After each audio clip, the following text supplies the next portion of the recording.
গাড়ির ভ্যানে ঢুকিয়ে দুইটা ছেলেকে বেদখল মারছে আইমান। কারণটা একটু পরে বলছি। আইমান রাগান্বিত কণ্ঠেই বলল, এই বল, তোদের বস কে? কে তোদের সব কাজের প্রধান? তখন সেখান থেকে একটা লোক বলে, আমাদের মেরে ফেললো, আমরা বলবো না। তাহলে মর। বলে আইমান গানটা দিয়ে লোকটার বুক ঝাঁঝরা করে দেয়। রক্তমাখা হাতে লোকটাকে পাঠিয়ে বেরিয়ে দোকানে আসে। ওদিকে বাসা থেকে গাড়ি নিয়ে বের হয়েছিল দিশা। পথে এসে গাড়িটা নষ্ট হয়ে যায়। এখন কি করবে? তাই আশেপাশে কোনো গ্যারেজ আছে কিনা খুঁজতে থাকে। তখন সামনে একটা গ্যারেজ রেখে ড্রাইভারকে নিয়ে মানুষের হেল্প নিয়ে অনেক কষ্ট করে গ্যারেজে পৌঁছায়। আইমান তখন বসে একটা ফাইল দেখছিল। কাস্টমার আসা দেখে তাড়াতাড়ি ফাইল লুকিয়ে তার কর্মচারী ইমনকে বলল, দেখ তো আফার কি লাগে। আফা, আপনার কি লাগে? না, আসলে গাড়িটাতে কি সমস্যা হয়েছে বুঝতে পারছি না, স্টার্টই হচ্ছে না। আপনি কোনো টেনশন করবেন না, আমি হাত দেওয়া মাত্র স্টার্ট হয়ে যাবে। প্লিজ তাড়াতাড়ি দেখুন, আমার একটা ফ্রেন্ডের বার্থডে পার্টিতে যেতে হবে। আফা, আপনি বসেন, আমি 10 মিনিটে ঠিক করে দিচ্ছি। ওকে, প্লিজ তাড়াতাড়ি করুন। আইমান ইমনকে নিয়ে কাজ শুরু করলো। দিশা খেয়াল করলো এতটা স্মার্ট একটা ছেলে গাড়ি মেকানিকের কাজ করে। আইমান লম্বা পুরো 6 ফুট, চুলগুলো কপালের কাছে আসছে, সব মিলিয়ে পুরো হিরো। ওইদিকে আইমান গাড়িটা স্টার্ট করে দিশার কাছে আসলো। আফা, আপনার গাড়িটা ঠিক হয়ে গেছে। আচ্ছা ঠিক আছে, থ্যাংক ইউ সো মাচ। আচ্ছা একটা কথা, আপনাকে দেখলে তো গ্যারেজ মেকানিক মনে হয় না? তো কি মনে হয় আফা? মনে হয় আপনি কোনো হিরো। ছি, কি বলেন, লজ্জা দিবেন না। এরপর দিশা চলে যায় আর আইমান সেখানে দাঁড়িয়ে মুচকি হাসে আবার ফাইল দেখা শুরু করে। দিশার বাবা মায়ের একমাত্র মেয়ে। বাবা বিশাল বড় বিজনেসম্যান। বাবা মায়ের আদরে ছোটবেলা থেকে ঐশ্বর্য আর চাতুলে বড় হয়েছে দিশা। তার বন্ধুর বার্থডে পার্টি আজ, তাই সেখানে যাচ্ছে। ওইদিকে তার বাবা অফিসে বসে আছেন। আইমান সারাদিন গ্যারেজ থেকে বিকেলবেলা বাসায় ফিরে মাকে খেতে দিতে বলে। উপরে যায় ফ্রেশ হয়ে। যখন ফিরে আসে তখন তার মা বলে, কি রে আইমান, তুই সারাদিন কি কাজ করিস যে বিকেলবেলায় তুই এত ক্লান্ত হয়ে ফিরিস? তোকে এত কষ্ট করে লেখাপড়া করালাম, এত বড় একটা চাকরি করলাম, তুই এই কাজ করার জন্য? আরে মা, ওটা ওই কাজেরই একটা অংশ। তুমি শুধু আমার জন্য দোয়া করো, আমি যেন সফল হতে পারি। আমার দোয়া তোর উপরে সব সময় আছে বাবা। বাবা আয়, এবার খেয়ে নিবি। এরপর আইমান খাওয়া দাওয়া শেষ করে নিজের রুমে যায়। গিয়ে ল্যাপটপ অন করে অফিসে কল করে। তার বস তখন কলের জন্য অপেক্ষা করছিলেন। তিনি বললেন, আইমান, তোমার কাজ কত দূর? স্যার, আমি হাইওয়ে রোডে একটা গ্যারেজ খুলেছি, সেখানেই সবসময় নজরদারি করছি। যদি এই দিক দিয়ে কোনো পাচার হয় আমি ধরতে পারবো স্যার। তাহলে অনেক ভালো করেছো। এখন একটা কাজ শোনো। জি স্যার, কি কাজ বলেন? আমাদের সবার প্রথমে ওই লোকগুলোকে ধরতে হবে যারা পাচার কাজের সাথে জড়িত। নইলে আমরা যতই তাতে কর্মচারী ধরি না কেন, তারা নতুন কর্মচারী নিয়োগ দেবে। তাই সবার প্রথমে বড় মাথাটাকে ধরতে হবে। তাই তুমি খুব সতর্কতার সাথে কাজ করবে যাতে আমরা ওই মাথাটাকে ধরতে পারি। স্যার, লোকগুলো কতটা ভয়ঙ্কর বুঝতে পারছেন? কারণ হচ্ছে আমি দুইটাকে গুলি পর্যন্ত করেছি, কিন্তু তাদের বসের নাম বলেনি। বলে মারলে মেরে ফেলো, আমি বসের নাম বলবো না। এটাই ওদের কাজের নিয়ম। তুমি ওদের মুখ থেকে ওদের বসের নাম বলাতে পারবে না। তুমি শুধু ওদেরকে আটকাও আর ওদের বসের খোঁজ নাও। ওরা জীবনও বলবে না ওদের বসের নাম। ওকে স্যার, আমি সব কাজ করছি, আপনি কোনো চিন্তা করবেন না। ওদের আমি ধরে তারপর শান্ত হব। তোমার উপর আমার ভরসা আছে আইমান। আচ্ছা ঠিক আছে, এখন রাখছি, তুমি রেস্ট নাও, সারাদিন এসেছো। ওকে স্যার, আমি কোনো কিছু হলেই আপনাকে ইনফর্ম করে দেব। Okay bye. এরপর আইমান পাড়ি দেয় ঘুমের রাজ্যতে। সকালবেলা ঘুম থেকে উঠে ফ্রেশ হয়ে ব্রেকফাস্ট করে বেরিয়ে পড়ে। কিন্তু আর সেই গ্যারেজে যাবে না, আরও একটা জায়গাতে যাবে। জায়গাটা খুব ভয়ঙ্কর। আইমানের বুকে প্রচণ্ড সাহস নিয়ে বেরিয়ে পড়ে। সীমান্ত এলাকার চারিদিকে পাহাড় আর বড় জঙ্গল, মাঝখানে একটা গ্যাংয়ের বাস। এদের মধ্যে একটা গ্রুপের সাথে তার কথা হয়েছে। আইমান সেখানে গেলে তাদের লিডারের সাথে দেখা করবে। জায়গাটিতে নেশার দ্রব্য দুর্গন্ধ আইমানের মাথাটাকে নষ্ট করে দিয়েছিল, কিন্তু তাকে এখন শান্ত থাকতে হবে। তাই সে লিডারের কাছে গিয়ে বলে, হ্যালো মিস্টার, আপনার নাম কি? আমার নাম দিয়ে তোমার কাজ কি? এর চেয়ে বলো কাজ কি? কাকে মার্ডার করতে হবে, কাকে গুম করতে হবে, এমনভাবে মারবো কেউ টেরও পাবে না। ভাই, আমার কাউকে খুন করা লাগবে না, কাউকে গুম করাও লাগবে না। আমি আপনার সাথে একটু কথা বলতে এসেছি। সবাই একসঙ্গে হেসে উঠল আইমানের কথা শুনে। তোরা শুনেছিস এই লোকটা আমাদের সাথে কথা বলতে এসেছে? তো কে ভাই তুমি? আপনাদের সাথে না 1 সপ্তাহ আগে আমার কথা হয়েছিল? আমি আইমান খান। কথাটা শুনতে লিডারের গলা শুকিয়ে যায়। ভয়ে ভয়ে বলে, সরি স্যার, আমরা বুঝতে পারিনি। আপনি তো বলে আসতে পারতেন। প্লিজ বসুন। আইমান একটা চেয়ারে বসে বলতে শুরু করে। যে জন্য তোমাদের কাছে এসেছিলাম তা বলি। জি স্যার, বলুন। তোমরা তো এই এলাকার প্রতিটা কোণা কোণা খুব ভালো করেই চেনো। তা তোমরা কি বলতে পারবে এই এলাকার টিএসসি গ্যাং কোনটা? কথাটা শোনা মাত্র উপস্থিত সবাই কাঁপতে শুরু করলো। আরে স্যার, আপনি কি আমাকে মারার প্ল্যান করে এখানে এসেছেন? আপনি জানেন ওরা কত ভয়ঙ্কর? আপনি যে এখানে এসেছেন, হয়তো তারা এতক্ষণে জেনে গেছে এই এলাকার প্রতিটা কোণায় কোণায় তারা তাদের লোকদের ছড়িয়ে রেখেছে। বিদেশ থেকে যত প্রকার পাচার হয় এই দিক দিয়েই হয়। আমরা তো শুধু এখানে সামান্য কাজ করি। তোমাদের কিছুই করা লাগবে না, তোমরা শুধু আমাকে তার ইনফরমেশনটা দাও। প্লিজ স্যার, আমরা আপনার পায়ে ধরছি, আপনি এই কাজ আমাকে দিয়ে করাবেন না। ওরা সঙ্গে সঙ্গে আমাকে মেরে ফেলবে। তোমার কোনো ভয় নেই, তুমি আমার হয়ে কাজ করো, তোমার সেফটির দায়িত্ব আমি নেব। আপনার মতো অনেক ওকে অফিসার এখানে এসেছেন, কিন্তু কেউ তাদের কিছু করতে পারে না। ওরা 1-2 জন না যে আপনি ধরে ফেলবেন। শত শত লোক তাদের হয়ে কাজ করে, তাদেরকে ধরা অসম্ভব। তাই বলে এভাবে হাত গুটিয়ে বসে থাকলে চলবে না। ওদের কারণে যুব সমাজ নেশার দিকে ধাবিত হচ্ছে। আমিও তো নিজের জীবনের ঝুঁকি নিয়ে এখানে এসেছি। আমাদের ছোট ছোট স্যাক্রিফাইস যদি অনেক বড় বড় আসামিদের ধরতে সাহায্য করে, তাহলে ক্ষতি কি? স্যার, আপনি যতটা সোজা মনে করছেন এই বিষয়টা ততটা সোজা নয়। ওরা এতক্ষণে হয়তো আপনার মৃত্যুর ফাঁদ রেডি করে ফেলেছে। আপনি এখান থেকে ফিরে যেতে পারবেন না। আপনি প্লিজ যত তাড়াতাড়ি সম্ভব ওখান থেকে বেরিয়ে যান, নয়তো আপনাকে ওরা মেরে ফেলবে। ওকে, আমি চলে যাচ্ছি, কিন্তু মনে রাখবেন এবার যদি আসি তোমাদেরকেও ধরে নিয়ে যাব। আপনারা তো আমাদের মতো ছোট ছোট আসামিদেরকে ধরতে পারবেন, কিন্তু ওই বড় বড় সন্ত্রাসীদেরকে আপনার পক্ষে ধরা সম্ভব নয়। আমরা তো সামান্য কিছু টাকার জন্য এই কাজ করি, কিন্তু ওরা মিলিয়ন মিলিয়ন টাকা আত্মসাৎ করে। ওদের কাছে আমরা এখনো শিশু। তাই তো বলছি, তোমরা আমাকে সাহায্য করো। আমরাও ওদেরকে ধরার চেষ্টা করছি। আমাদের সাথে পুলিশ ফোর্স, আর্মি সহ সকল আইনি ফোর্স আছে। তোমরা শুধু আমাকে সাহায্য করো ওদের ইনফরমেশন দিয়ে। তা আমার পক্ষে সম্ভব নয় স্যার, আপনি এখান থেকে বেরিয়ে যান। আইমান বুঝতে পারলো এদের সাথে কথা বলে কোনো লাভ নেই, তাই সে বেরিয়ে আসলো। জঙ্গলের রাস্তা দিয়ে হাঁটছিল, তখন হঠাৎ করে দেখতে পেল কয়েকটা লোক তার দিকে এগিয়ে আসছে। আইমান বুঝতে পারলো এরা তাদের ধরার জন্যই আসছে। তাই এই আইমানও প্রস্তুত হয়ে গেল। সে নিজের গানটা বের করে কিছুটা হারালে চলে গেল। লোকগুলো এসে তাকে খুঁজতে লাগলো। তখন আইমান পিছন থেকে একটা মাথায় গুলি করে সঙ্গে সঙ্গে লোকটা মারা যায়। 6-7 জন লোক ছিল, সবাই এক জায়গায় জড়ো হয়ে যায়। সবাই আইমানকে একসাথে খুঁজতে থাকে, কিন্তু আইমান বুঝতে পারলো এদের সাথে সে পেরে উঠবে না। তাই সে তাড়াতাড়ি করে পাহাড়ের চূড়া দিয়ে চলে আসে। ফিরে আসলো তার গ্যারেজে। এসে দেখলো ইমন গ্যারেজ খুলে বসে আছে। একটু পর সেখানে একটা ট্রাক আসলো। ট্রাকে ঠিক করতেই ইমন গিয়ে টায়ারের ফাঁক দিয়ে দেখলো উপরে কি আছে, কিন্তু দেখা যাচ্ছে না। তখন আইমান কিছুটা বুদ্ধি করে টায়ার খোলার নাম করে জোরে একটা রড দিয়ে আঘাত করলো। সঙ্গে সঙ্গে ট্রাক উপরে বাঁধা রশিটা ছিঁড়ে যায়। কিছু কাঁচামালের খাদ্যে কয়েকটা বক্স মাটিতে পড়ে যায়। এটা দেখার পর ট্রাক ড্রাইভার তাড়াতাড়ি আসে। এখানে এসে আইমানকে ধাক্কা দিয়ে বলে, এই ছেলে, তুমি এটা কি করলে? আমি আন্তরিকভাবে দুঃখিত ভাইয়া। টায়ার খুলতে গিয়ে জোরে ধাক্কা দিতে এটা ছিঁড়ে গেছে। আমি এখনই সব তুলে দিচ্ছি। বলে আইমান লাফ দিয়ে উপরে ওঠে। সঙ্গে সঙ্গে ট্রাক ড্রাইভার আইমানকে নামাতে চায়। ততক্ষণে আইমান উপরে উঠে গেছে। উপরে উঠে দেখে কয়েকটা বিদেশি মদের বোতল। নিচে আসে ট্রাক ড্রাইভার। তাড়াতাড়ি উপরে উঠে আইমানকে ধাক্কা দিয়ে বলল, এই ছেলে, তোমাকে কে বলেছে এইগুলো তুলে দিতে? তাড়াতাড়ি নাও বলছি, ওইখান থেকে গিয়ে নিজের কাজ করো। আমি তো নিজের কাজ করছি।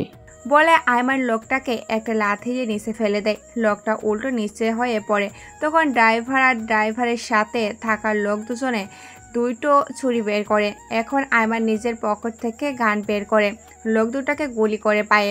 লোক দুটা চিৎকার করে লাফাতে পা দিয়ে অনবরত রক্ত বের হচ্ছে। কুত্তার বাচ্চা, তুই এটা কি করলি? এর মধ্যে ইমন রশি নিয়ে এসে তাড়াতাড়ি করে লোক দুটাকে বেঁধে ফেলল।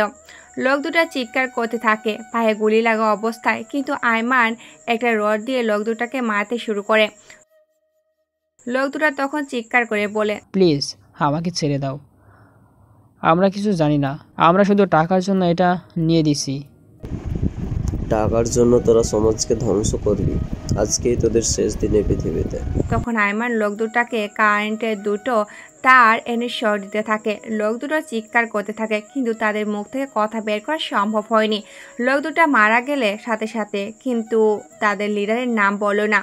এদের কার্যকলাপে অবাক, এই চরম পর্যায়ে পৌঁছে গেছে।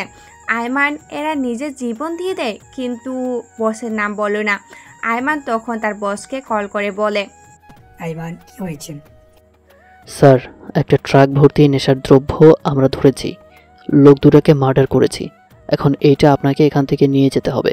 ওকে, গুড ওয়ার্ক। তোমার একটু ওয়েট করো, আমি সেখানে পুলিশ ফোর্স পাঠিয়ে দিচ্ছি, ওরা গিয়ে এটা নিয়ে আসবে। ওকে স্যার, একটু তাড়াতাড়ি করেন, যে কেউ এসে যেতে পারে। ওকে, আমি এখনই ওখানে পাঠাচ্ছি। এই শোনো না, প্রতিদিন ভালোবাসার নতুন নতুন গল্প পেতে ও শুনতে চাইলে আমাদের আলোর ডায়েরি চ্যানেলটি সাবস্ক্রাইব করে পাশে থাকা বেল আইকনটি বাজিয়ে দিও, কেমন? একটু পর সেখানে পুলিশ এসে যায়, এসে ট্রাকটাকে জব্দ করে নিয়ে যায়। আয়মান তখন কিছুটা শান্ত হয়ে বসে।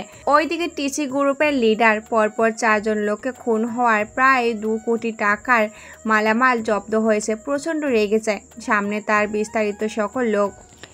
কে সে অফিসার যে আমার সকল কাজ নষ্ট করে দিচ্ছে? তাকে আটকাতে হবে।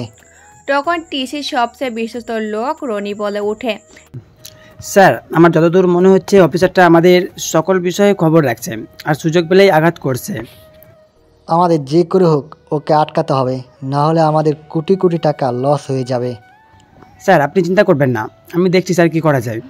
রবি, আমার তোমার উপরে সব ভরসা, তুমি আমার একমাত্র বিশেষটা। তুমি যে করে হোক ওই অফিসারটাকে খুঁজে বের করে এনে ওকে যে করে হোক শেষ করতে হবে, নইলে আমাদের সব কিছু একে একে ধ্বংস করে দিবে। ওকে স্যার, আমি যত তাড়াতাড়ি সম্ভব দেখছি বিষয়টা। এরপর রনি বেরিয়ে যায় আর টিসি সেখানে দাঁড়িয়ে ভাবতে থাকে, কে সে অফিসার, কে তার এত টাকা ধ্বংস করেছে। কিন্তু সে কোনো খবরই পাচ্ছে না অফিসারের সম্পর্কে। তখন সে আরও কয়েকটা ইনফরমেশন লাগিয়ে দেয় ওই এলাকায়, যাতে আয়মানের সব খবর পাওয়া যায়। ওইদিকে দিশা আর তার বন্ধু মিলে প্ল্যান করছে তারা কোথাও পিকনিকে যাবে। দিশা ছোটোবেলায় থেকেই অ্যাডভেঞ্চারে অনেক পছন্দ করে, তার রহস্য, রোমান্স এসব কিছুই ভালো লাগে। তাই সে মিলিকে নিয়ে প্ল্যান করেছে হাওয়াই রোডের পাশে জঙ্গলে তারা রাতে তাঁবু টাঙিয়ে থাকবে। তখন মিলি ভয়ে ভয়ে বলে, দিশা, তুই এসব কি বলছিস? জঙ্গলের ভেতরে রাতের বেলায় কত খারাপ লোক থাকে, কত ভয়ঙ্কর জীবজন্তু থাকে, এদের মধ্যে তুই কিভাবে থাকবি? আরে এটাই তো রহস্য, এটাই তো রোমাঞ্চ। যদি রহস্য, রোমাঞ্চ আর কিছুটা ভয় না পেলে তাহলে লাইফে কি আছে বন্ধু? তাই বলে এত রাতে জঙ্গলে? না না, আমি জঙ্গলে যাব না, তুই অন্য কোথাও প্ল্যান কর। আমি যখন বলে ফেলেছি জঙ্গলে যাব, তাহলে জঙ্গলেই যাব, এর বাইরে কোথাও নাই। তোর ইচ্ছা হলে আমার সাথে যাবি, না হলে নাই। আরে দোস্ত, এরকম করিস কেন? ভয় লাগে তো জঙ্গলে। ভয় পেলে কি আর বড় হতে পারবি? পারবি না দোস্ত, পারবি না। আইছে আমার বড় দাদি। কাল সন্ধ্যাবেলায় চলে যাব দুজন। তোর আব্বু কি রাজি হবে? আরে আব্বু রাজি হবে, কোনো সমস্যা নেই। আমি যেটা বলি আব্বু সবসময় আমার সব কথা শোনে। ওকে, তাহলে চল। আমার কিন্তু এখনো ভয় করছে। দিশা আবার রেগে গিয়ে বলে, ভয় পেলে চলবে না দোস্ত, আর বেশি ভয় পেলে তুই বাদ, আমি একাই যাব। আরে আমি কি যাব না বলেছি, শুধু বলছি ভয় করে। যদি জঙ্গল থেকে বাঘ বের হয়ে খেয়ে ফেলে? হুদাই ভয় পাচ্ছিস, ওই জঙ্গলে বাঘ নেই। বাঘ নাই তো কি হয়েছে, অন্য জীবজন্তু আছে তো। দূর, তোকে আমি নিবই না। আচ্ছা যা, তোর জন্য না হয় বাঘের পেটে গেলাম। ওইদিকে সন্ধ্যার সময় গ্যারেজ বন্ধ করে একটা কাজে যাওয়ার প্ল্যান করছিল আয়মানের, কিন্তু গ্যারেজ বন্ধ করে যখনই বের হতে যাবে তখনই একটা কালো চাদর পরা লোক আসে তার কাছে, এসে তাকে টান দিয়ে গ্যারেজের ভিতরে নিয়ে গ্যারেজটা বন্ধ করে দেয়। আইমান তখন কিছুটা ভয় পেয়ে বলে, এই কে আপনি, আর আমাকে এভাবে টানছেন কেন? স্যার কোনো কথা বলবেন না। কে তুমি? এবার লোকটা চাদরটা সরিয়ে আইমানকে দেখলো। এটা আর কেউ নয়, এই সকালে যে লিডারের সাথে দেখা করতে গিয়েছিল এই লোকটা। আইমান অবাক হয়ে প্রশ্ন করলো, আরে তুমি এখানে কি করো? স্যার সকালে আপনি আমার কাছে গিয়েছিলেন ইনফরমেশনের জন্য, কিন্তু ওখানে আমি আপনাকে কিছুই বলতে পারতাম না, কারণ আমার গ্রুপের মধ্যে অনেকে আছে যারা ওদের সাথেও কাজ করে, তাই আমি আপনাকে ওখান থেকে তাড়িয়ে দিয়েছি, না হলে ওরা আমাকে মেরে ফেলতো। এখন আপনাকে আমি কিছু ইনফরমেশন দিচ্ছি। ওকে, কি ইনফরমেশন বলো। স্যার আপনি যে টিসি গ্রুপের সাথে দেখা করতে যাচ্ছেন ওরা খুবই ভয়ঙ্কর গ্রুপ। ওদের আন্ডার প্রায় 3 শতাধিক লোক কাজ করে, শুধু দেশের ভিতরে আর দেশের বাইরে তো অগন্তি। ওদের এই এলাকার সব কিছু কন্ট্রোলে আছে রবি। আপনি যদি রবিকে ধরতে পারেন তাহলে টিসি গ্রুপের প্রধানকে ধরা আপনার জন্য একেবারে সহজ হয়ে যাবে। তবে ওই রবিকে ধরা অসম্ভব। ওর সাথে সবসময় 10 থেকে 12 জন লোক থাকে, সবাই মারামারি এবং সন্ত্রাসীতে এই এলাকায় সবার থেকে এগিয়ে। কোথায় পাবো ওই রবিকে? স্যার রবিকে পেতে হলে আপনাকে ওত পেতে থাকতে হবে। রবি কখন আসে কোথায় আসে কেউ বলতে পারে না, তবে ও মাঝে মাঝেই বড় বড় কন্ট্রাক্টের সময় এখানে আসে। তোমার কাছে কি রবির কোনো পিক আছে যার মাধ্যমে আমি রবিকে চিনতে পারবো? হ্যাঁ আছে স্যার। গ্যাং লিডারটা তার ফোন থেকে একটা পিক এনে আইমানকে দেখায়। আইমান পিকটা দেখে কিছুটা ভয় পেয়ে যায়। লোকটার কাঁধে অবধি চুল, আর দেখতে অনেকটা ভয়ঙ্কর লাগছে, যে কেউ দেখলে ভয় পেয়ে যাবে। স্যার এ হচ্ছে রবি, টিসি গ্রুপের প্রধানের একদম বিশ্বস্ত লোক। ওকে ধরতে পারলে আপনি সব ইনফরমেশন পেয়ে যাবেন। ওকে, আমাকে তুমি এই রবিকে ধরতে সাহায্য করবে। স্যার আমি সাহায্য করব আপনাকে, তবে আপনাকে আমার নামটা গোপন রাখতে হবে, নইলে আমাকে ওরা মেরে ফেলবে। তোমার কথা কেউ জানবে না, তুমি শুধু ওদের সব ইনফরমেশন সময় মতো আমাকে জানাবে। ওকে স্যার, আমি এই অপরাধ জগতে থাকতে থাকতে বিরক্ত হয়ে গেছি। আমি চাই এখান থেকে বেরিয়ে যেতে, সুন্দরভাবে বাঁচতে, কিন্তু এটা সম্ভব না। ওকে, তোমাকে আমি কাজ দেব, তুমি আমার সাথে কাজ করবে, সমাজ থেকে অপরাধীদেরকে মুছে ফেলতে আমাকে সাহায্য করো। ওকে স্যার, এখন আমি যাই, প্লিজ আমার কথা কাউকে বলবেন না। তুমি কোনো চিন্তা করো না, সাবধানে যাও, তোমার কথা কেউ জানবে না। এরপর ওই গ্যাংয়ের লিডারটা চলে গেল।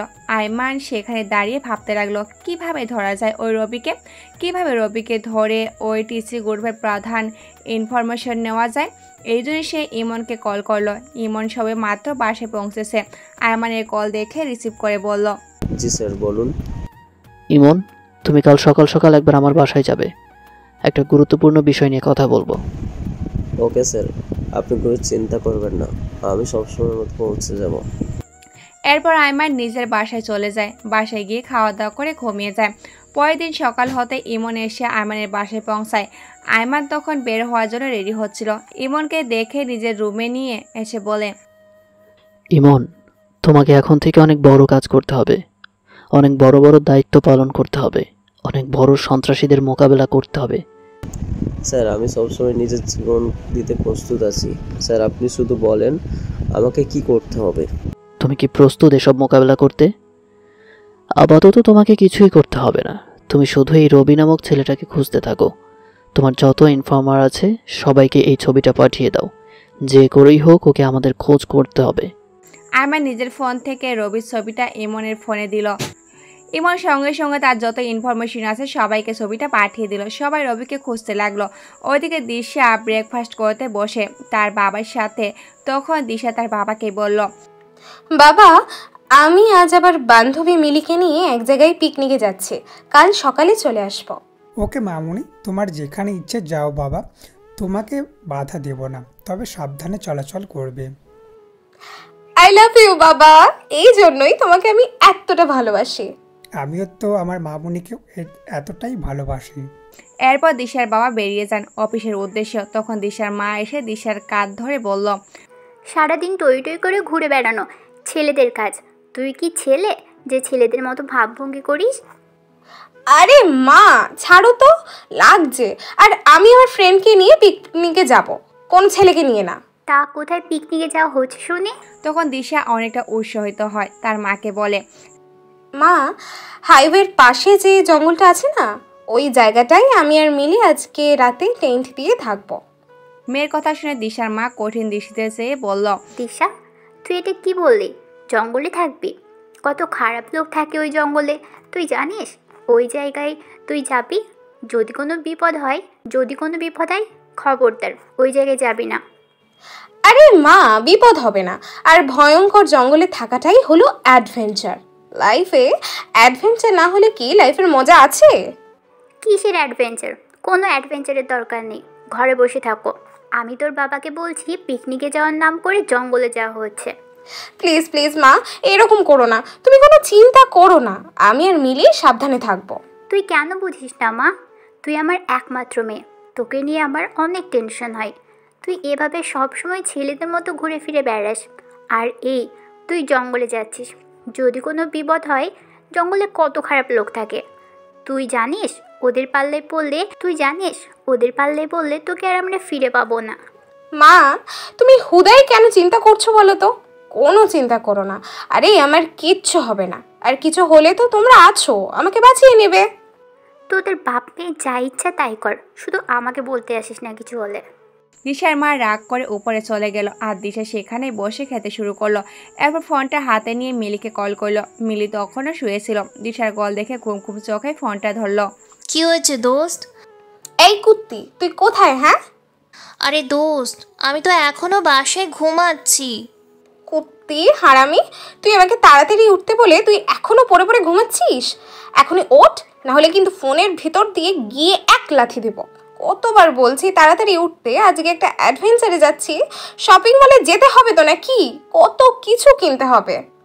আরে দোস্ত, আরো 20 মিনিট ঘুমাই, এরপর উঠবো।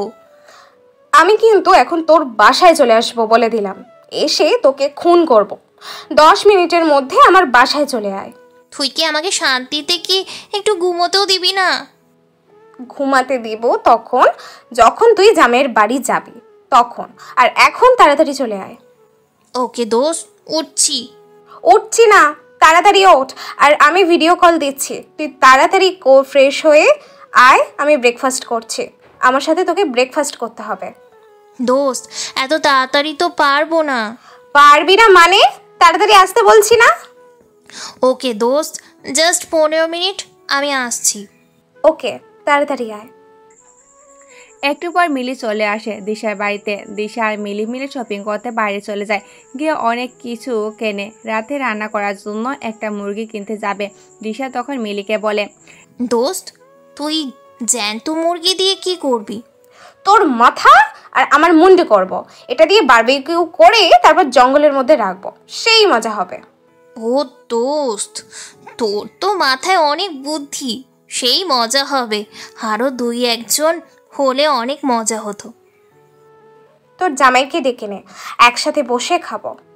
জামাই কই পাবো দোস্ত? তুই পারলে একটা জামাই খুঁজে দে। না রে দোস্ত, আমার নিজেরই জামাই নাই, আর তোরে কি জামাই এনে দেবো? তাহলে আর কি করার, 2 জন মিলেই যাই আর বারবিকিউ খাই।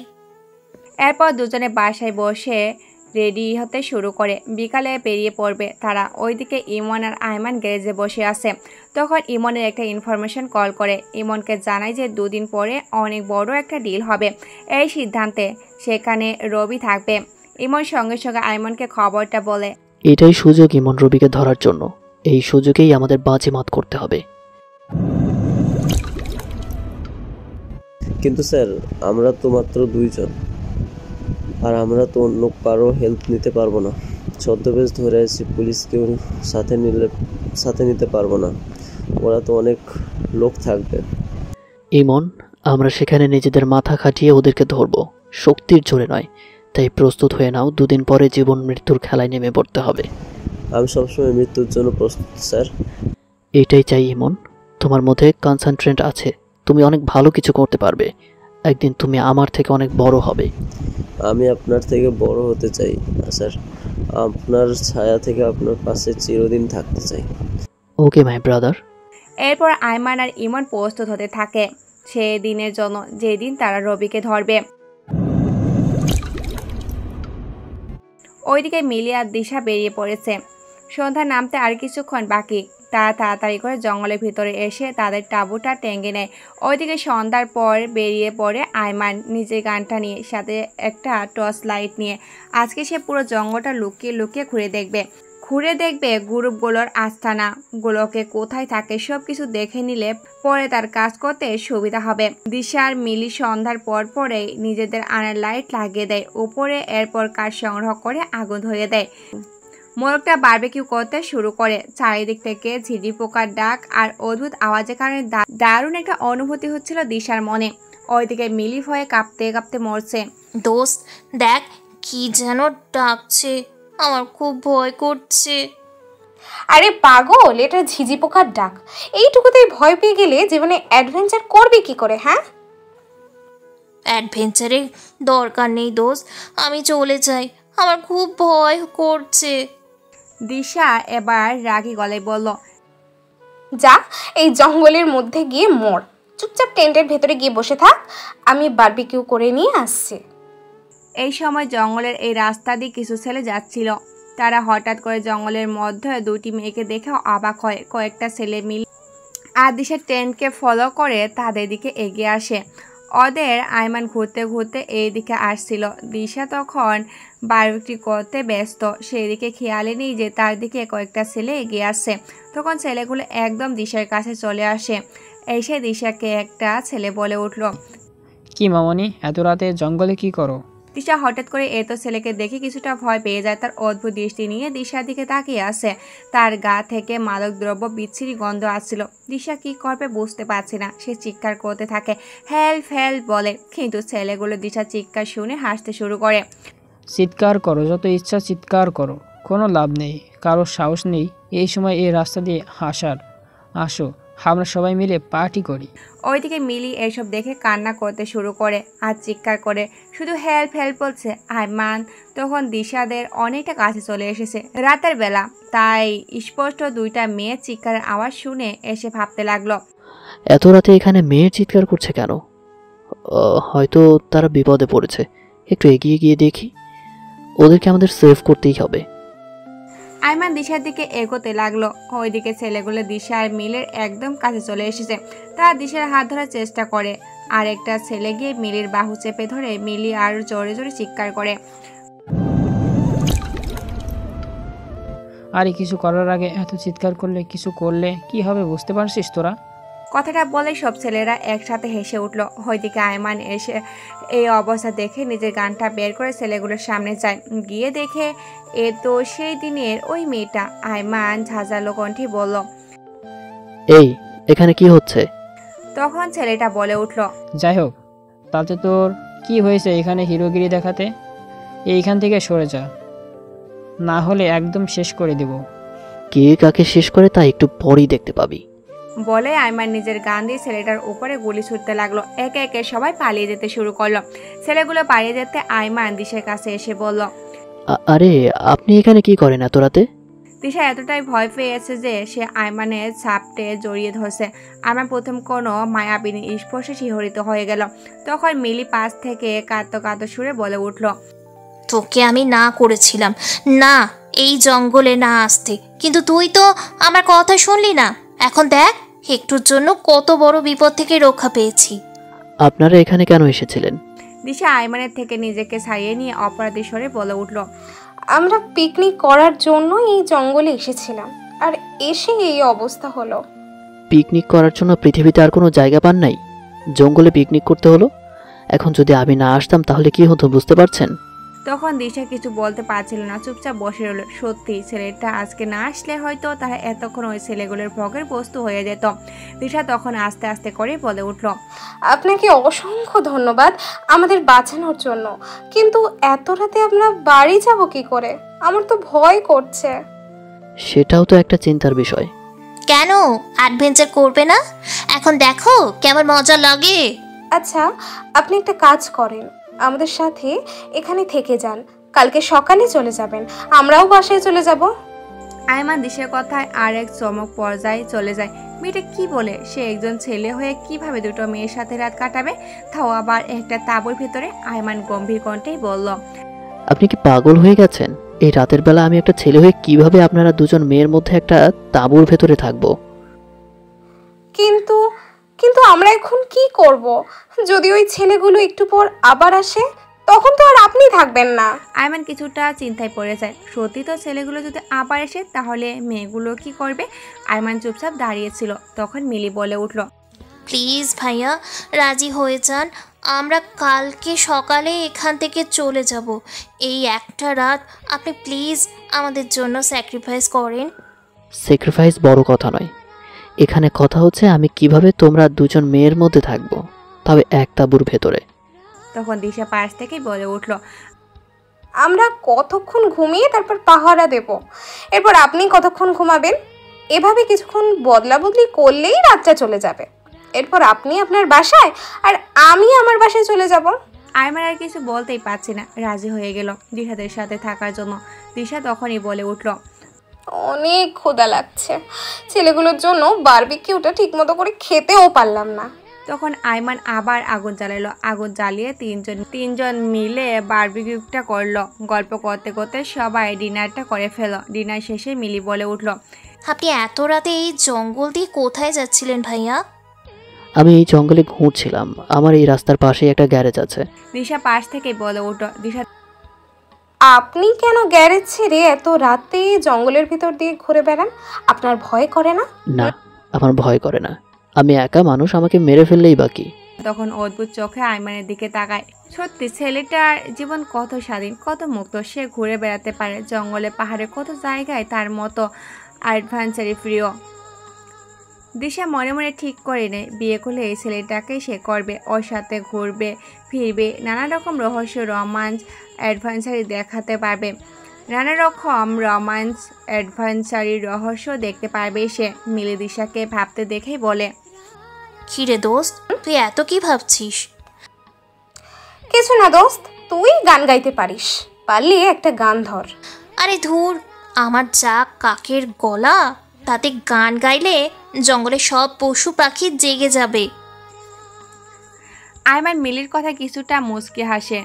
দিশা আয়মানের মুচকি হাসি দেখে মুগ্ধ দৃষ্টিতে তাকিয়ে থাকে আয়মানের দিকে। আচ্ছা ভাইয়া, আপনি একটা গান গান না?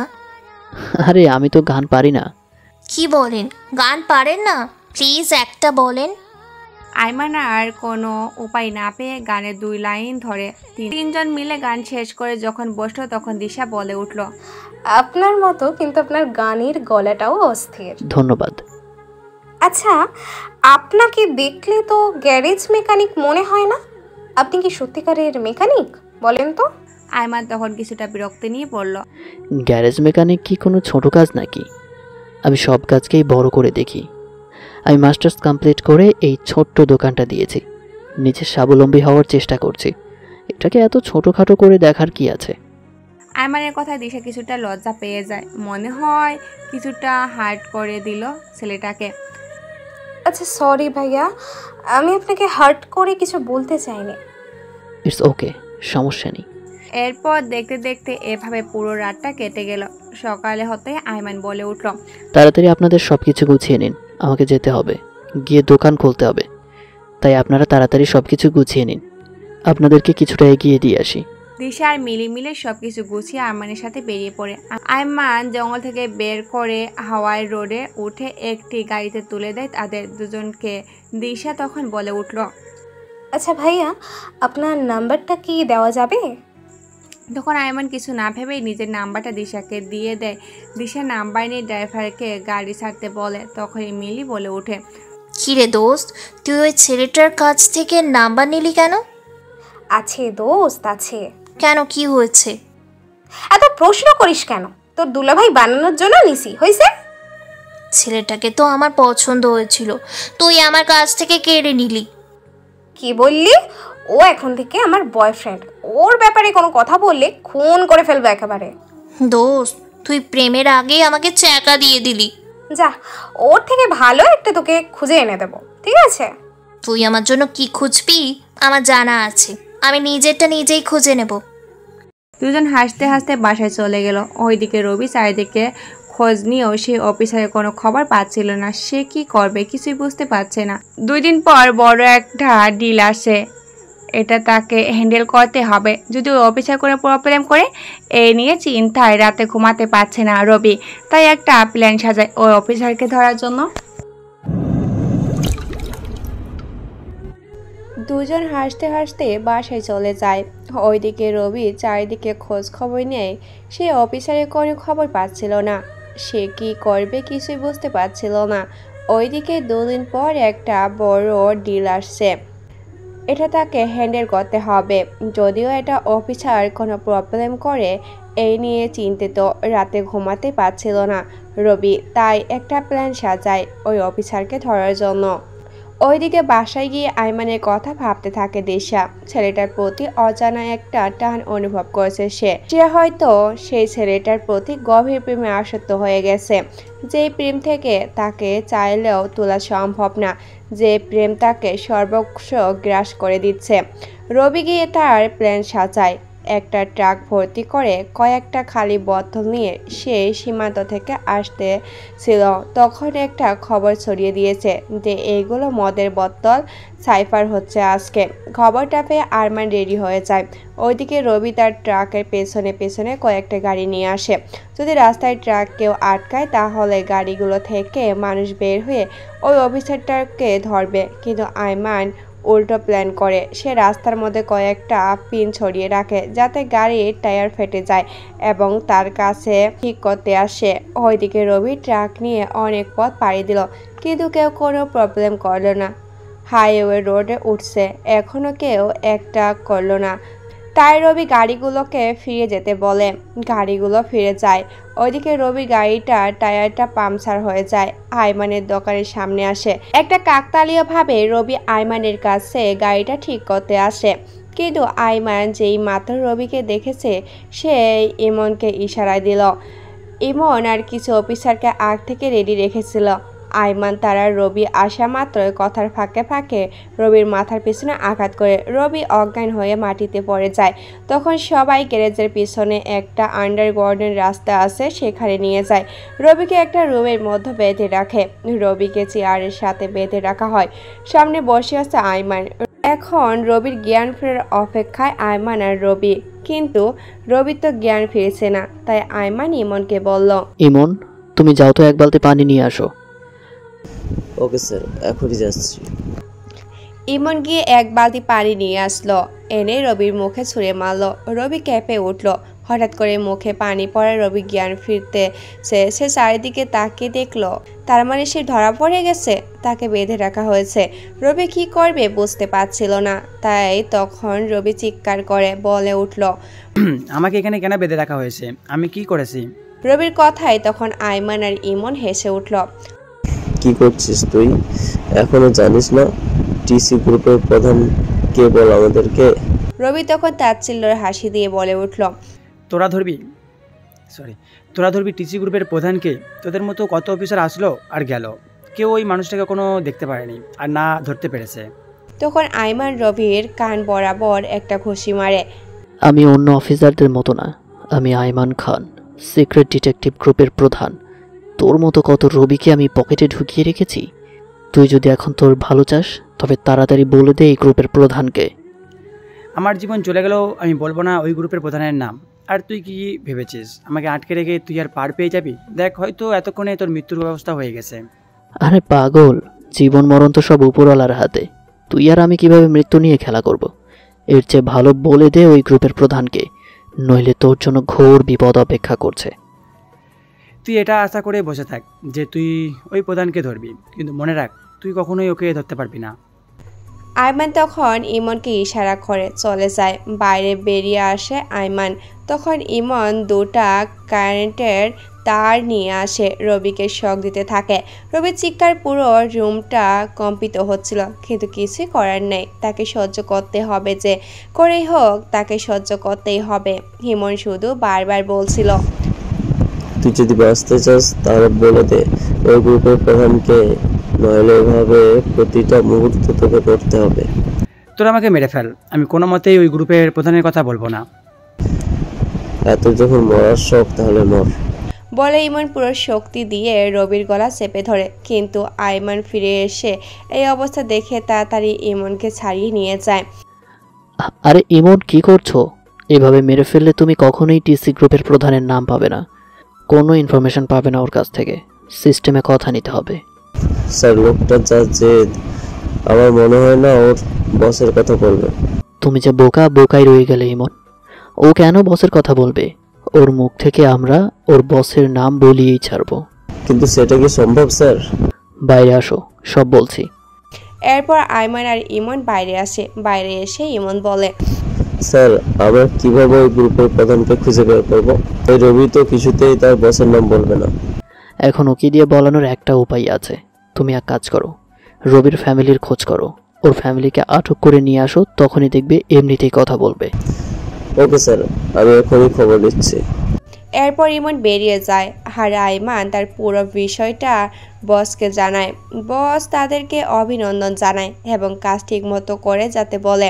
ওইদিকে রুমে বসে বসে বোর হচ্ছিল দিশা, তাই একবার ভাবলো আইমানকে কল করবে। আইমানের নাম্বারটা নিয়ে কল করলো। আইমান অপরিচিত নাম্বার দেখে ফোন ধরে বলল, আসসালামু আলাইকুম, কে বলছেন? ওয়ালাইকুম আসসালাম, আমি দিশা বলছিলাম। ও মিস দিশা, আপনি? তা কেমন আছেন? জি ভালো, আপনি? এখনো কি অ্যাডভেঞ্চারের শখ আছে, না চলে গেছে? অ্যাডভেঞ্চারের শখ আমার কোনো দিনই যাবে না। তা কি করেন আপনি? না, এই তো দোকানে বসে আছি। ও আচ্ছা, দাঁড়ান, আমি আপনার দোকানে আসছি। বলে ফোনটা রেখে দিল দিশা। আর আইমান চিন্তা করতে লাগলো দিশা কেন যে এই সময় তার দোকানে আসবে, কিন্তু কিছুই ভেবে পেল না। তাই সে ঠিকঠাক হয়ে বসে পড়ল। প্রায় 30 মিনিট পর দিশা আসলো। দিশা এসে আইমানের সামনে বসে বলল, তা আপনার দোকান এখানে কেমনে চলে? হ্যাঁ, খুব ভালোই চলে। যা ইনকাম হয় তা দিয়ে আপনি খেয়ে পরে বাঁচতে পারেন? অবশ্যই, আমি আমার সব প্রয়োজন মিটিয়েও ভালো মতো চলাফেরা করতে পারি। হ্যাঁ, তা আপনাকে দেখলেই বোঝা যায়। এখন বলেন, যদি আপনার ফ্যামিলিতে একজনের জায়গায় 2 জন হয়ে যায় তাহলে কি আপনি খাওয়াতে পারবেন? আমি আপনার কথার কিছুই বুঝতে পারলাম না। এত বোঝা লাগবে না, শুধু বলেন, যদি আপনি তো এখন একা আছেন, এখন একা যেভাবে খেয়ে পরে বেঁচে আছেন, ঠিক তেমনভাবে যদি আপনার পরিবারে 2 জন হয়ে যায় তাহলে কি আপনি সংসার চালাতে কোনো অসুবিধা হবে? আশা করা যায় না, তবে আপনি কেন এসব জিজ্ঞেস করছেন? কারণ আমি আপনার সংসারে আসব। কেন? আপনি আমার বাসায় গিয়ে কি করবেন? এত কিছু বোঝেন আর এটা বোঝেন না? কি বুঝবো? আমি তো আপনাকে নিয়ে অনেক কিছু ফিল করে ফেলেছি। I love you. আমি আপনার বউ হতে চাই, আপনার সাথে দেশ বিদেশে ঘুরে বেড়াতে চাই, অ্যাডভেঞ্চারের সাথে বানাতে চাই। আরে আপনি কি পাগল হয়ে গেছেন? 2 দিন হলো না দেখা হওয়ার, এর মধ্যেই আপনি আমার আবার প্রেমে পড়ে গেলেন। এই জন্যই আপনাদের এত প্রবলেম। ছেলেদের সাথে দেখা হলেই প্রেমে পড়ে যান, পরে ছ্যাঁকা খেয়ে বাঁকা হয়ে কান্না করেন। কি বললে তুমি? আমি কি শুধু শুধু প্রেমে পড়ি নাকি? এই প্রথম তোমাকে দেখেই আমার এরকম একটা ফিল হলো। এখন তুমি যদি আমাকে বিয়ে না করো, আমি আমার বাবাকে দিয়ে তোমাকে তুলে নিয়ে গিয়ে বিয়ে করব। আরে আজব মেয়ে তো আপনি। আমি আপনাকে বিয়ে করব না। আপনি আমাকে কি জোর করে বিয়ে করবেন? দরকার হলে জোর করেই বিয়ে করব আমি। আমি তো তোমাকে ভালোবাসি, তোমাকেও আমাকে ভালোবাসতে হবে, ব্যাস। আমি পারবো না কাউকে ভালোবাসতে। কেন? গার্লফ্রেন্ড আছে নাকি? হ্যাঁ, আমার গার্লফ্রেন্ড আছে। এতে আপনার কোনো সমস্যা?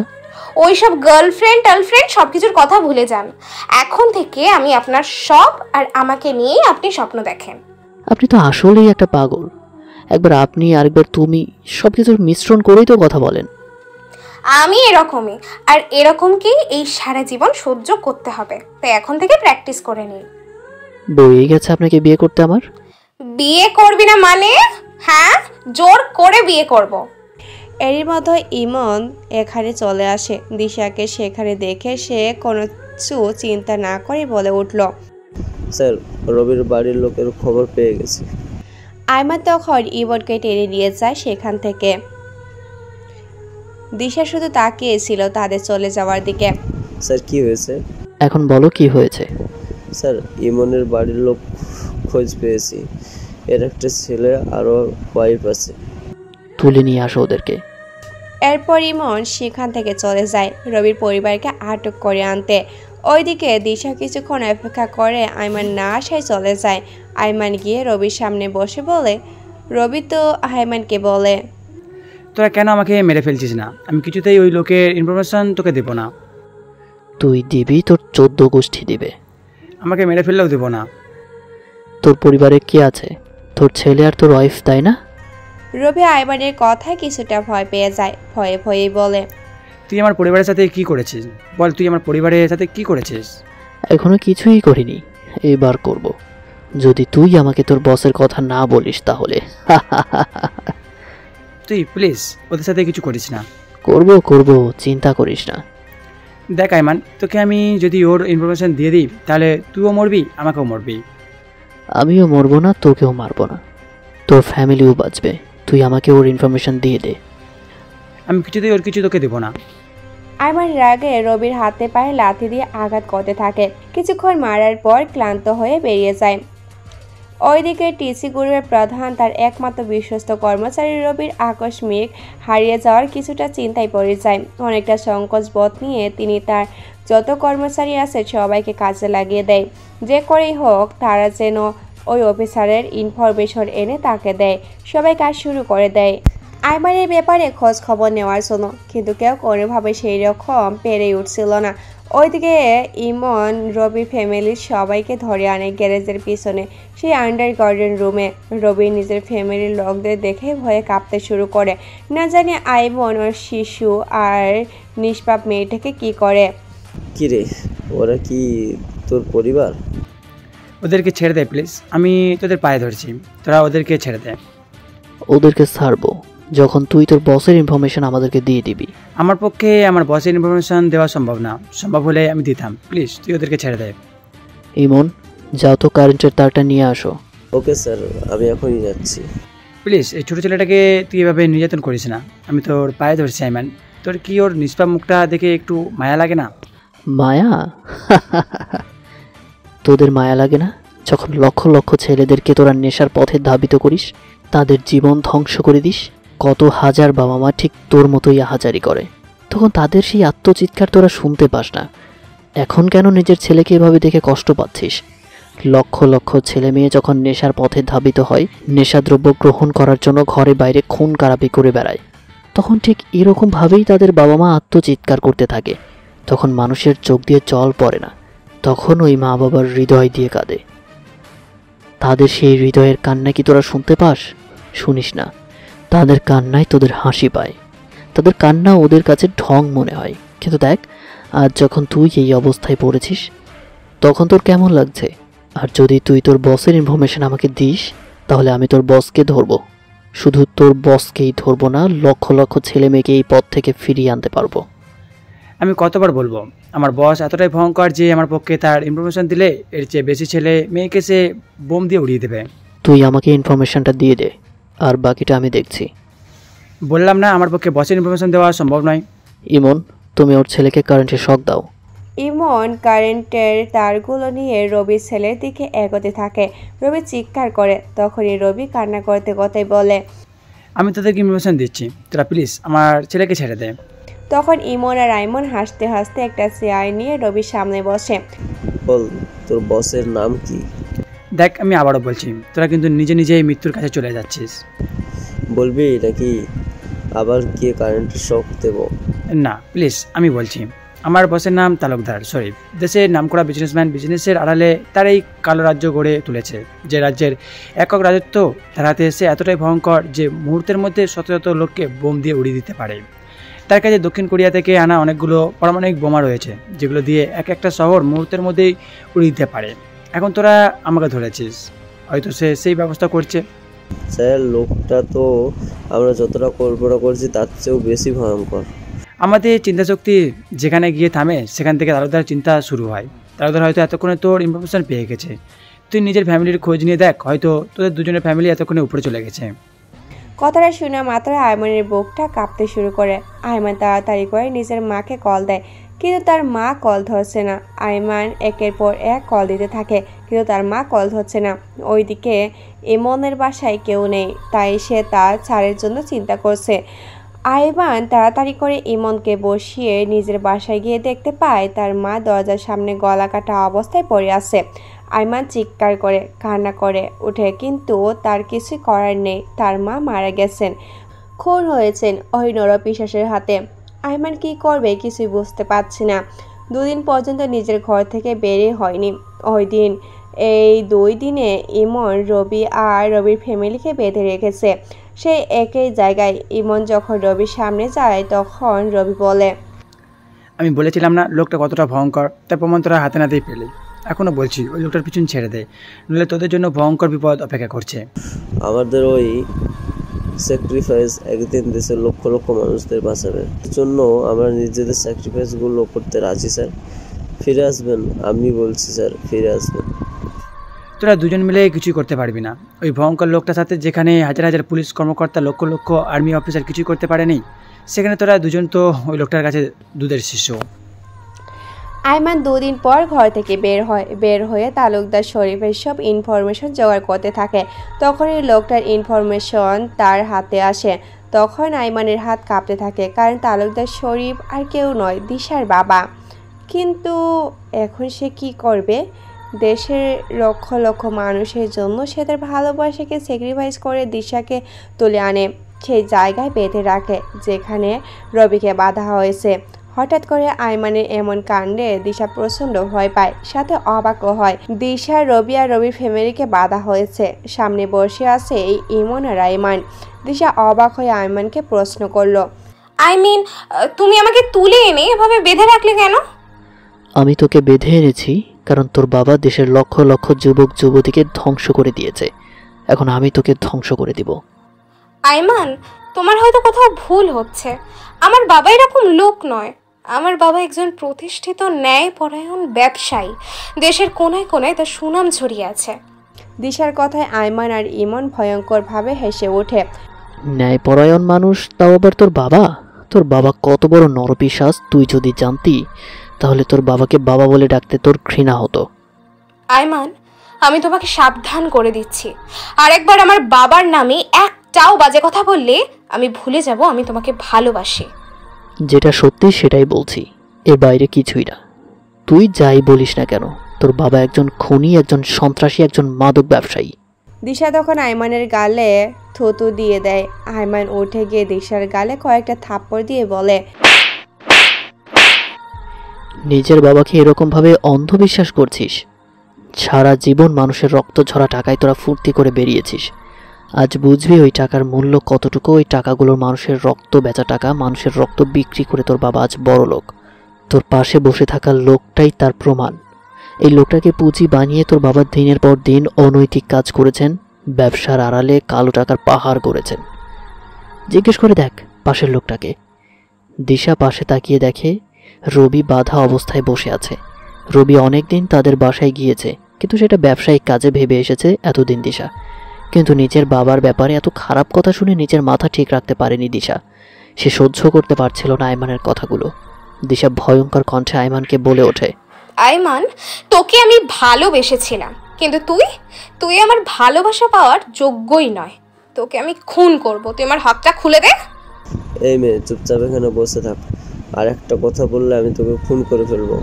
স্যারের ব্যাপারে এত খারাপ কথা বলার সাহস কোথায় পেলি? এই চামচার বাচ্চা চামচা, খবরদার, তুই আমার ব্যাপারে কোনো কথা বলবি না। ইমন এগিয়ে যেতে চাইলে আইমান ইমনের হাতটা ধরে বলে, ইমন, তুমি রাগান্বিত হবে না। একটু পরেই ওর বাবার আসল রূপ দেখতে পারবে, তখন ওর অবস্থা দেখতে পারবে। তখন আমি নিজের ফোনটা নিয়ে তালুকদারের ফোনে দিশার বেঁধে রাখা পিকগুলো সেন্ড করি। ওইদিকে তালুকদার নিজের মেয়েকে হারিয়ে দিশাহারা হয়ে যাচ্ছিল। যখন এই পিকগুলো পেল, ভয়ে ভয়ে তখন ওই ফোনে ফোন করলো। আমি তালুকদারের কল থেকে হেসে ধরে বলি, আরে তালুকদার সাহেব যে আমাকে ফোন করলেন? এই কুত্তার বাচ্চা, কে তুই? তুই আমার মেয়েকে কেন তুলে নিয়েছিস? তোকে কিন্তু আমি খুন করব। কে তুই? ও মা, আমাকে চিনতে পারছিস না? আমি আইমান খান, যাকে খোঁজার জন্য তোর লোকেরা ঘুরে মরছে। যদি সাহস থাকে সামনাসামনি আয়, এসে আমার সাথে লড়াই কর। ফোনটা লাউড স্পিকারে দেওয়া ছিল, তাই দিশা সবকিছু শুনতে পাচ্ছিল। দিশা তার বাবার কথাগুলো শুনছিল। তখন আইমান বলে ওঠে, যদি নিজের মেয়েকে বাঁচাতে চাস তাহলে আমার পাঠিয়ে দেওয়া ঠিকানায় 1 ঘন্টার মধ্যে চলে আয়, না হলে তোর মেয়েকে উপরে পাঠিয়ে দেব। সুরের বাচ্চা, তুই 10 মিনিট ওয়েট কর, আমি আসছি তোকে ধ্বংস করে দিতে। তোর মাকে যেমন খুন করেছি তেমনি তোকেও ধ্বংস করে দিব। তুই এখনো ভাবতে পারিসনি তুই কার সাথে লাগতে এসেছিস। খবরদার, তুই আমার বাবা মাকে নিয়ে কোনো কথা বলবি না, নইলে তোর মেয়ে আমার সামনেই আছে, এখনই গুলি করে মেরে ফেলবো।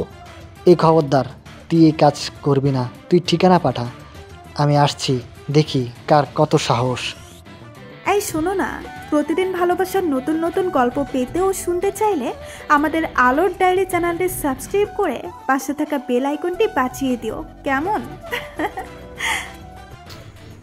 আইমান তখন ঠিকানাটা পাঠিয়ে দিশার দিকে তাকায়। দিশা এখনও একটা ঘরের মধ্যে আছে। কি কথা হলো সব কিছু ভাবছিল। তার বাবা কি বলল? দিশা শুধু অবাক হয়ে কথাগুলো চিন্তা করছিল। তার বাবা এরকম সে কল্পনাও করতে পারেনি। ওইদিকে তালুকদার প্রস্তুতি হয়ে আসলো নিজের মেয়েকে উদ্ধার করার জন্য। ওইদিকে আইমান আর ইমনও প্রস্তুত হয়ে গেছে নিজেদের জীবনের শ্রেষ্ঠ লড়াই করার জন্য। এর বিরুদ্ধে মিথ্যার লড়াই, এটা ন্যায়ের বিরুদ্ধে অন্যায়ের লড়াই। এটা তাদেরকে জিততেই হবে। এটা যে করেই হোক এই যুদ্ধ তাদেরকে দেশের মানুষের, দেশের হাজার হাজার নেশাগ্রস্ত, নেশায় আসক্ত লোকেদের বাঁচানোর জন্য জিততেই হবে। আইমান ইমনকে আবেগী গলায় বলল, ইমন, প্রস্তুত হয়ে নাও নিজের জীবনের শ্রেষ্ঠ লড়াইটা করার জন্য। আমি প্রস্তুত স্যার। আমি চাই আপনি লড়াইটা করিয়ে, মরে গেলে হয়তো এক অফিসার মরে যাবে, কিন্তু দেশের হাজারো লোক বেঁচে যাবে। তাই স্যার, প্লিজ স্যার, আমাকে লড়াইটা করতে দিন। এইসব কি বলছো ইমন? তোমার মতো একজন সৎ সাহসী অফিসার আমাদের সমাজে দরকার। তুমি কেন একা লড়াই করবে? তোমার পাশে আমি আসছি। তখন রবি পাশ থেকেই বলে উঠল, 10টা বছর ধরে এই লোকটার নির্যাতন সহ্য করে আসছি, প্রতিটা মুহূর্তে মৃত্যুর ভয় নিয়ে লড়েছি। তোমরা প্লিজ আমাকে তোমাদের সাথে নাও। ওই লোকটাকে খুন করলে হয়তো আমার অপরাধের কিছুটা কমবে। চুপ, নিজের কথা চিন্তা কর। পালিয়ে যাওয়ার ধান্দা আছিস, চুপচাপ বসে থাক। আইমান প্রস্তুত হচ্ছিল কখনই আসবে সেই সময় যখন লক্ষ লক্ষ মানুষের খুনি, লক্ষ লক্ষ মা বাবার আত্মচিৎকারের কারণ সেই লোকটা তার সামনে আসবে। প্রায় 30 মিনিট পর দরজা লক করলো। ইমন গিয়ে দরজা খুলতে লাথি দিয়ে ইমনকে প্রায় উড়িয়ে দেয় তালুকদার। ইমন মাথায় আঘাত পেয়ে ফিরে আসে, মাথা দিয়ে রক্ত পড়ছে। দৌড়ে গিয়ে তালুকদারের গলা চেপে ধরে। তখন আইমান ইমনকে জড়িয়ে বলে, যাও ইমন, ওর মেয়ের গলায় একটা ছুরি দিয়ে ধরো, এখানেই ওর মেয়েকে শেষ করে দাও। যেভাবে আমার মাকে খুন করেছে সেভাবেই ওর মেয়েকে ওর সামনে খুন করো। তালুকদার ভয়ঙ্কর দৃষ্টি নিয়ে বলে, এই শুয়োরের বাচ্চা, আর এক পা আগালে আমার মেয়ের দিকে তোকে এখানে বোম দিয়ে উড়িয়ে দিব। আমি একা এসেছি, কে আছিস? আয়, আমার সাথে লড়াই করবি, আয় আমার সামনে। আইমান তখন তালুকদারের সামনে গিয়ে বলে, আমার মায়ের খুনি তুই এদেশের হাজারো ভাই বোনের খুনি, যাদের তুই জ্যান্ত অবস্থায় মেরে ফেলেছিস, যারা আজ বেঁচে থেকেও মৃত, তাদের সবার প্রতিশোধ আমি নিব। তুই সাহস থাকলে আমার সামনে আয়, আমার সাথে লড়াই কর। কথাটা বলা মাত্র গলা চেপে ধরে তালুকদার আইমানও নিজের সর্বোচ্চ শক্তি দিয়ে লড়াই করতে থাকে তালুকদারের বিরুদ্ধে। দিশা অবাক হয়ে নিজের ভালোবাসায় নিজের বাবার লড়াই দেখছিল। চোখ দিয়ে তার অনবরত জল গড়িয়ে পড়ছিল। আল্লাহ, তুমি এই কোন দিনের সামনে এনে আমাকে ফেললে, যেদিন নিজের বাবার সাথে নিজের ভালোবাসার লড়াই দেখতে হয়। আমাকে কেন এই পৃথিবীতে এত ভয়ঙ্কর একটা অবস্থার সম্মুখীন করলে তুমি? জীবনে অনেক অ্যাডভেঞ্চার, অনেক রহস্য রোমাঞ্চের শখ ছিল, কিন্তু যে রহস্য রোমাঞ্চ আমি দেখলাম তারপর হয়তো আর জীবনে কোনো দিন রহস্য রোমাঞ্চ দেখার আমার সাহস হবে না। প্লিজ তুমি আমাকে তুলে নাও, আমি আর সহ্য করতে পারছি না। দিশা আর তাকে থাকতে পারল না, চোখ বন্ধ করে নিল। ওইদিকে আইমান একের পর এক লাথি দিয়ে যাচ্ছে তালুকদারের ওপরে। আইমান তাড়াতাড়ি করে তার বসকে কল করে, কি হয়েছে? স্যার, আমার ওই ভয়ঙ্কর খুনিকে ধরে ফেলেছি। আপনি তাড়াতাড়ি সব ফোর্স নিয়ে এখানে আসেন। স্যার, তার সাথে মরণপূর্ণ যুদ্ধ করছে। সত্যি আজ তোমাদের নিয়ে আমি গর্বিত। আমার প্রায় 2 অফিসার তোমার আজ প্রমাণ করে দিলে সত্যের সামনে মিথ্যা কতটা অসহায়, মিথ্যা কতটা অস্তিত্বহীন। স্যার, তাড়াতাড়ি আপনি আসেন সব ফোর্স নিয়ে। ওকে, তুমি 10 মিনিট অপেক্ষা করো, আমি আসছি। আইমান যখনই বুকে গুলি করতে চায় তখনই তালুকদার তার বুকে লাগিয়ে থাকা বোমার তারটা কেটে দিতে যায়। বোমার তার কাটতে কাটতেই বলে, তালুকদারকে আজ পর্যন্ত কেউ ধরতে পারেনি, কেউ ধরতে পারবেও না। তোর মতো অফিসার তো জীবনেও না। তবে মার আগে একটা কথাই বলে দিতে চাই, তুই আমার মেয়ের সাথে কিছুই করবি না। তুই আমার মেয়েকে ছেড়ে দিবি। তালুকদার কোনোদিন কারো হাতে ধরা পড়েনি, ধরা পড়বেও না। গুড বাই মাই গেট ওয়াল। বলে তালুকদার তার বুকে লাগিয়ে রাখা টাইম বোমাটা টিপ দেয়। সঙ্গে সঙ্গে বোমাটা ফেটে যায়। তালুকদার আয়মানের পাশে ছিল, তাই আয়মান অনেকটা পড়ে যায়। আয়মান উড়ে গিয়ে পড়ে অনেকটা দূরে। আয়মান উল্টো পরে দেখলো তালুকদার পুড়ে ছাই হয়ে গেছে। যখনই তালুকদার বোমাটা ফাটালো তখন আকাশ বাতাস কম্পিত করে দিশা একটা চিৎকার দিয়ে উঠল। বাবা, তুমি এটা করতে পারো না, তুমি এটা করতে পারো না বাবা। তুমি কেনই রাজত্বে জড়ালে, আর কেন এভাবে আমাদেরকে ছেড়ে চলে গেলে, কেন বাবা? আয়মান কোনো মতে উঠে গিয়ে দিশার বাঁধনটা খুলে দিল। বাঁধন খুলে দিতেই আয়মান আবার মাটিতে লুটিয়ে পড়ল। ততক্ষণে তাদের বস এসে আয়মান আর ইমনকে নিয়ে যায়। পুলিশ সঙ্গে সঙ্গে রবিকে গ্রেফতার করে। আয়মানকে হসপিটালে নিয়ে যাওয়া হয়, সাথে দিশাও যায়। দিশা কান্না করছিল আয়মানের এমন অবস্থা দেখে। আল্লাহ, তুমি আমার বাবাকে নিয়ে নিয়েছো, তাকে তার পাপের শাস্তি দিয়েছো, কিন্তু আয়মান তো কিছু করেনি। ওকে কোন পাপে শাস্তি দিচ্ছ আল্লাহ? তুমি ওকে ভালো করে দাও, তুমি ওকে আমার বুকে ফিরিয়ে দাও। হাসপাতালের ডাক্তাররা আয়মানের চিকিৎসা করতে শুরু করে। আয়মানের শরীরে অনেক জায়গা পড়ে গিয়েছিল, তারা যেখানে ড্রেসিং করে ব্যান্ডেজ করে দেয়। আয়মানের তখনও জ্ঞান ফিরছে না। আয়মানের যখন জ্ঞান ফিরে তখন দিশা দিশা বলে চিৎকার করছিল। ডাক্তাররা এসে বাইরে থেকে দিশাকে নিয়ে যায় ভিতরে। আয়মান দিশাকে দেখে ডাক্তারদেরকে বাইরে যেতে বলে। ডাক্তাররা বাইরে চলে যায়। আয়মান দিশার হাতটা শক্ত করে ধরে বলে, দিশা, আমি কোনো অন্যায় করিনি। তোমার বাবা অনেক বড় অপরাধী ছিলেন, তাই তাকে শাস্তি দেওয়াটা আমার কর্তব্য ছিল। তুমি প্লিজ আমাকে ভুল বুঝো না। তুমি আমাকে ভুল বুঝো না দিশা, প্লিজ। আমি তোমার পাশে আছি। তুমি যা করেছো সব এই দেশের জন্য করেছো। এই লোকটা একজন অপরাধী ছিল, তাকে শাস্তি দিয়েছো। আমি তোমার উপর কোনো রাগ করিনি। তুমি আমাকে ক্ষমা করে দাও। তোমার সাথে আমি অনেক খারাপ আচরণ করেছি। আয়মান হাতটা বাড়িয়ে দেয়। দিশা এসে জড়িয়ে ধরে আয়মানকে। আয়মান কান্না করতে করতে বলে, তুমি এভাবেই আমার পাশে চিরদিন থাকবে তো? হ্যাঁ, থাকবো, যদি তুমি গ্যারেজ মেকানিকের কাজ করে আমার সংসার চালাতে পারো। হ্যাঁ, পারবো না কেন?